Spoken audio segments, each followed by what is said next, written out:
안녕하십니까. 반도체 소식을 전하는 고독 달팽이 김석전 소장입니다. 구글이 논문 하나를 냈습니다. 터보 퀀트라고 이름을 지었는데, 그런데 지금 구글의 이 논문 때문에 메모리 반도체가 지금 쇼크가 일어나고 있는데, 여러 가지로 분석을 해보면 메모리를 죽이는 기술은 아닙니다. 그리고 구글이 그 논문이 최근에 발표를 한 것도 아니고 작년에 발표한 겁니다. 구글이 논문을 하나를 발표를 했는데 메모리를 6분의 1만 써도 된다. 그러다 보니까 메모리 수요가 필요 없는 거 아닌가 이런 얘기가 나오는 겁니다. 그래서 구글의 이 터보 퀀트의 진짜 의미는 뭔지, 혹시 또 메모리 반도체에 투자를 했던 사람들이 또 수익을 또 착 챙기고 나가려고 하는 그런 의도가 있는 것은 아닌지, 하여튼 여러 가지 의미가 나오고 있습니다. 자, 구글에 대해서 한번 얘기를 해보겠습니다. 터보 퀀트는 다시 말해서 논문 상태입니다. 아직까지 실용화는 아닙니다. 그리고 AI 성능을 더 이렇게 좋게 하는 알고리즘의 하나라 이렇게 보시면 되겠습니다. 여기도 보시면은 25년이 작년에 나온 겁니다. 터보 퀀트. 그런데 갑자기 1년이 지나고 난 다음에 지금 이렇게 이슈가 되는 거 보면 음모론도 있는 거 아닌가 싶은 생각도 듭니다. 결론부터 말하면 터보 퀀트 쇼크는 딥시크, 작년의 딥시크처럼 시장 충격은 크지만 구조는 안 바뀌는 이벤트에 가깝다. 그래서 메모리 수요의 질, 구성이 바뀔 수 있지만은 메모리가 결코 적게 사용되느냐? 그렇지는 않다는 얘기죠. 한번 살펴보도록 하겠습니다. 터보 퀀트의 핵심은 진짜 위협인가? 구글이 발표한 터보 퀀트는 한 줄로 정리하면 같은 성능을 더 적은 메모리로 구현하는 압축 양자화 알고리즘이다, 이렇게 얘기를 하는 거예요. 그러니까 적은 메모리를 가지고도 그 더 좋은 성능을 낼 수 있는 그런 알고리즘이다, 이렇게 얘기를 하고 있습니다. 메모리 사용량을 최대 6분의 1로 감소를 시킨다. 이게 핵심입니다. 그런데 쉽게 말하면은 100페이지 기억을 핵심만 유지한 채 16페이지로도 저장이 가능하다, 이렇게 얘기를 하고 있습니다. 그러면 메모리 수요가 줄어들까요? 절대 아니라는 얘기죠. 시장이 놀란 이유는 주가가 급락했습니다.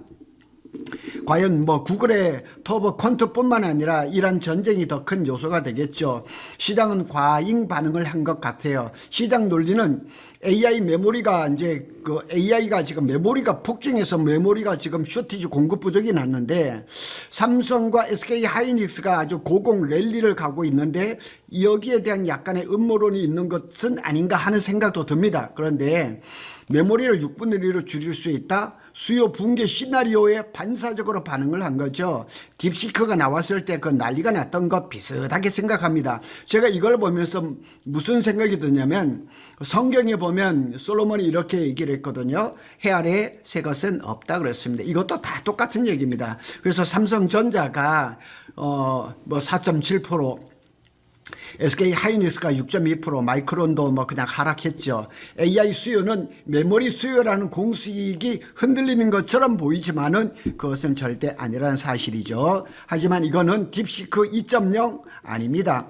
고독 달팽이 판단처럼 딥시크와 유사한 쇼크형 이벤트 성격이 강합니다. 그러니까 구글의 터보 퀀트 플러스 이란 전쟁이 겹치면서 이런 일이 벌어진 거죠. 여러 가지 이유를 살펴보겠습니다.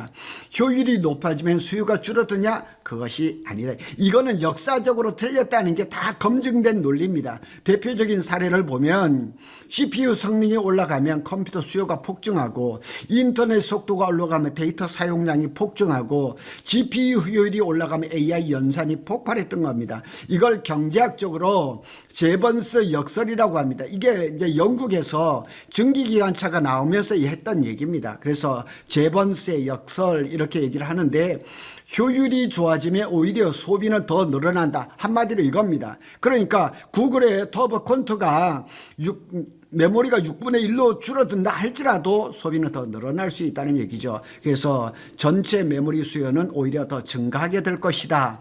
더 큰 모델이 가능하게 되고 더 많은 사용자 처리와 더 복잡한 AI 서비스가 등장하게 될 것이라는 거죠. 그래서 고독 달팽이가 결론을 냈습니다. 효율이 좋아지면 줄어드는 게 아니라 더 많이 쓰게 된다. 이것이 제번스의 역설입니다. 결론은 효율이 올라가면 총 사용량은 오히려 증가한다. 이유 두 번째입니다. AI 비용 경쟁이 아니라 성능 경쟁. 지금은 AI는 비용 경쟁이 아닙니다. 성능 경쟁입니다. 그래서 많은 비관론자들이 AI 거품이라고 얘기를 했지만은 제가 또 이제 글을 준비하고 있는 게 뭐냐면 하이퍼스케일러 대형 클라우드 업체들이 투자를 늦추지를 않습니다. 더 큰 투자를 하고 있기 때문에 이거는 뭐 그냥 짧게 끝나는 이벤트라고 보시면 되겠습니다.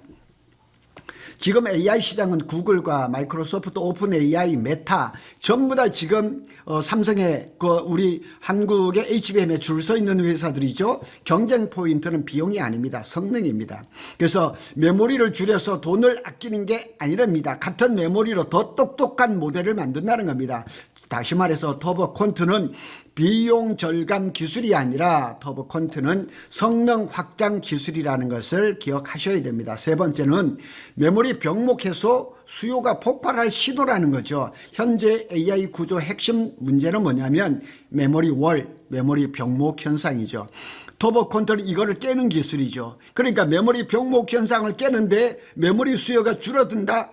아닙니다. 더 늘어났다는 거죠. 의미를 살펴보면 지금은 메모리 부족이 AI 성능을 제한하려고 했습니다. 앞으로는 메모리 효율이 올라가니까 더 큰 모델이 탄생할 가능성이 높습니다. 그 결과 AI 스케일이 한 단계 더 커지는 거죠. 그리고 메모리 총 수요는 오히려 증가한다는 얘기죠. 네 번째 이유 한번 살펴볼까요? 아직 논문 단계입니다. 그래서 중요한 포인트는 상용화가 아니란 얘기죠. 언제 상용화 될지도 모르는 거죠. 실제 적용 난이도가 높고 뭐 하드웨어, 소프트웨어, 시스템 최적화 이런 단계가 필요하기 때문에 설령 저것이 마땅할지라도 시장에 적용되는 것은 상당한 시간이 필요한다는 거죠. 그래서 과거에 보면 쿠버네티스도 논문에서 이렇게 얘기를 한 적이 있어요. 이게 뭐냐면 쿠버네티스라고 컨테이너 앱을 자동으로 배포 관리 확장해 주는 시스템, 뭐 어려운 얘기지만은 데이터 센터의 AI 관리자라 이렇게 해서 얘기를 하면 됩니다. 그래서 쿠버네티스도 처음에는 서버 효율을 높이는 기술이었습니다. 그 결과 클라우드는 폭발적으로 성장했고 효율이 높아지면서 비용이 떨어졌죠.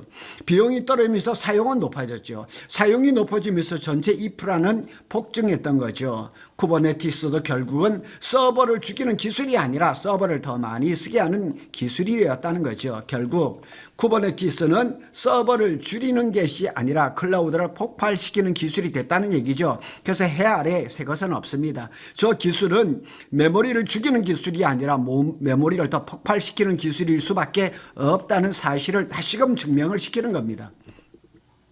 진짜 중요한 변화는 이것입니다. 단기 영향보다는 더 중요한 것은 메모리의 양 경쟁에서 효율과 구조 경쟁으로 이동이 되는 거죠. 더 나은 메모리가 개발이 되고 더 성능이 좋은 메모리로 개발이 되면서 또 수요는 더 폭발적으로 늘어날 겁니다. 기존에는 얼마나 많이 쌌느냐 뭐 이렇게 적층 스택 싸움이었죠. 그래서 HBM 용량 경쟁이 심화됐지만 앞으로는 얼마나 효율적으로 쓰느냐 소프트웨어, 하드웨어가 최적화되는 그런 단계죠. 그리고 우리가 또 지금 HBM을 보완하기 위한 뭐 CXL이나 이런 것들이 있는데 아직까지 상용화가 그렇게 눈에 띄지는 않죠.